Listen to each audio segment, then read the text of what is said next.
اللہ تعالیٰ اس سے پوچھے گا کہ اے بندے کیا دنیا کی زندگی میں تو نے کوئی آسائش پائی؟ وہ کہے گا یا اللہ تیری عزت کی قسم میں نے دنیا میں کوئی آسائش نہیں دیکھی، ایک پھیرے کی وجہ سے سب کچھ بھول جائے گا۔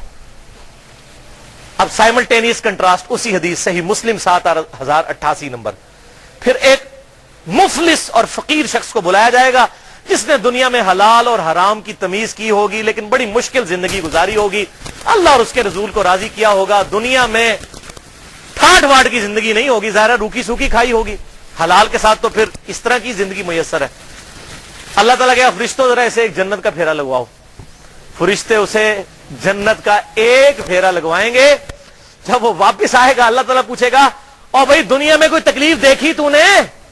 اور کہے گا یا اللہ تیری عزت کی قسم کوئی تکلیف نہیں دیکھی، دنیا میں میری بڑی سخی گزری ہے، کیونکہ رزلٹ آ گیا نا۔ ہمیں بھی یاد ہے جب ہم یونیورسٹی لائف میں پوری رات کو جا کے پڑھا کرتے تھے، جب رزلٹ آتا تھا پوزیشن آتی تھی تو ہمیں وہ راتیں یاد بھی نہیں رہتی تھی، اس کے بعد جب اچھی نوکری لگ گئی تو اپنی وہ 5 سال کی یونیورسٹی لائف انجینئرنگ یونیورسٹی کی وہ بھی یاد نہیں رہی ہے۔ کیوں؟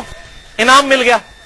جب انعام مل جاتا ہے تو انسان اپنی تکلیف کو بھلا دیتا ہے، یہ انعام کی برکت ہے۔ تو اللہ تعالیٰ اس غریب سے پوچھے گا کوئی تکلیف دیکھی؟ کہے گا یا اللہ کوئی نہیں دیکھی۔ اللہ اکبر۔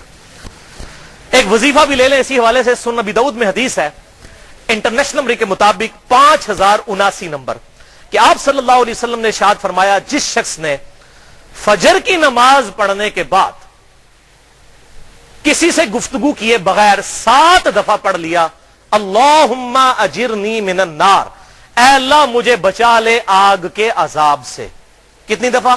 7 دفعہ۔ تو اس دن میں اگر وہ مر گیا تو اللہ تعالیٰ اسے دوزخ سے رہائی عطا فرما دے گا۔ اور جس نے مغرب کی نماز کے فوراً بعد 7 دفعہ پڑھ لیا اللہم اجرنی من النار، اگر اس رات میں مر گیا تو اللہ تعالیٰ اسے دوزخ سے رہائی عطا فرما دے گا۔ لیکن بھائی جی نماز بھی پہلے پڑھنی ہے، صرف اللہم اجرنی من النار نہیں پڑھنا، نماز پڑھنے کے بعد کسی سے گفتگو کیے بغیر اسی حالت میں بیٹھے ہوئے اللہم اجرنی من النار 7 دفعہ پڑھنا ہے۔ تو یہ وظیفہ لے جائیں۔ تو نماز تو بھائی پڑھنی ہے، صحیح مسلم میں حدیث ہے انٹرنیشنل نمبر کے مطابق 246، جامعہ ترمذی میں موجود ہے کہ انسان کے کفر اور شرک اور ایمان کے درمیان فرق نماز ہے۔ یہاں لوگ کہتے ہیں خیر ہے جی نماز نہ پڑھی تو، اور سنن ابی داؤد میں ایک حدیث ہے، مسند امام احمد میں بڑی ڈیٹیل کے ساتھ ہے، مشکات میں بھی اس کے 2 طرق ہیں انٹرنیشنل نمبر کے مطابق 1330 اور 1331 کہ آپ صلی اللہ علیہ وسلم نے فرمایا قیامت والے دن سب سے پہلے بندے سے نماز کے بارے میں سوال ہوگا، اگر اس کی نمازیں درست نکل آئیں تو اگلے سوال آسان در آسان ہوتے چلے جائیں گے، اور اگر نمازیں درست نہ نکلیں تو اگلے سارے معاملات مشکل در مشکل ہوتے چلے جائیں گے والعیاذ باللہ تعالی۔ اچھا بخاری اور مسلم میں ایک حدیث ہے کہ قیامت والے دن سب سے پہلے قتل کے مقدمے کا فیصلہ ہوگا، وہ حقوق العباد کا معاملہ ہے، حقوق اللہ میں پہلے فیصلہ ہوگا نماز کا، حقوق العباد میں پہلے فیصلہ ہوگا قتل کے مقدمے کا، یہ اس کا آپٹیمل سولوشن بنتا ہے۔ بھائیو میں اپنی پیدائش 4 اکتوبر 1977 سے لے کر تقریباً 31 سال تک بریلوی رہا۔ 2008 کے اندر قرآن حکیم پڑھنا شروع کیا تو کچھ عرصہ میرا دیوبند کے ساتھ پھر اہل حدیث کے ساتھ گزرا الحمدللہ، اور اس کے بعد پھر میں نے کہا اب کوئی رہی شہی کسر ہے تو میں نے اہل تشیع کے لیکچرز بھی اٹینڈ کیے، ابھی بھی میں ساروں کے کرتا ہوں، ایسا نہیں ہے۔ اور یہ بعض لوگوں نے چڑھایا دیکھو جی یہ پہلے بریلوی سی پھر دیوبندی ہوا پھر اہل حدیث پھر شیعہ ہو گیا۔ بھائی شیعہ میں پہلے دن تو ہی ہیں الحمدللہ، اگر وہ والا شیعہ تسی کہندے ہوتے ہیں، میں شروع تو یزید کے خلاف ہاں، جدو میں بریلوی تھا ادو بھی خلاف تھا، ویسے جب میں بریلوی تھا اتنا خلاف نہیں تھا، جب میں نے حدیثیں پڑھی تو میں زیادہ خلاف ہوا، اس وقت میں اتنا خلاف نہیں تھا غلام سو سعیدی صاحب کی وجہ سے، کیونکہ وہ بڑا نرم سا موقف رکھتے تھے امام غزالی کی وجہ سے۔ تو باقی اگر وہ والے شیعہ کی بات کرتے ہیں نا امام شافعی والا شیعہ تو وہ الحمدللہ ہم شروع سے ہی تھے۔ اگر آپ رافضی والی بات کرتے ہیں تو نہ ہم پہلے تھے نہ اب ہیں، بات سب کی سنتے ہیں، جہاں اختلاف رائے ہو ریکارڈ کروا دیتے ہیں، کوئی بات لے کر آئے نا، مطلب اہل تشیع کو خلفائے راشدین کو حق مانے اگر کوئی رافضی ہو، اور حضرت معاویہ کو رضی اللہ تعالیٰ عنہ کہے اگر کوئی رافضی ہو جی تقیہ کرتا ہے، میرا چیلنج ہے ان سارے مولویوں کو دنیا میں ایک رافضی لے کے آؤ جو تقیہ کر کے معاویہ کو رضی اللہ تعالیٰ عنہ کہے، وہ گردن کو ٹالے گا، کبھی نہیں رافضی کو کہے گا معاویہ کو رضی اللہ تعالیٰ عنہ، کبھی بھی نہیں کہے گا، اس پہ نہیں ان کو صبر آتا، ابو بکر عمر عثمان و علی پہ آ جاتا ہے۔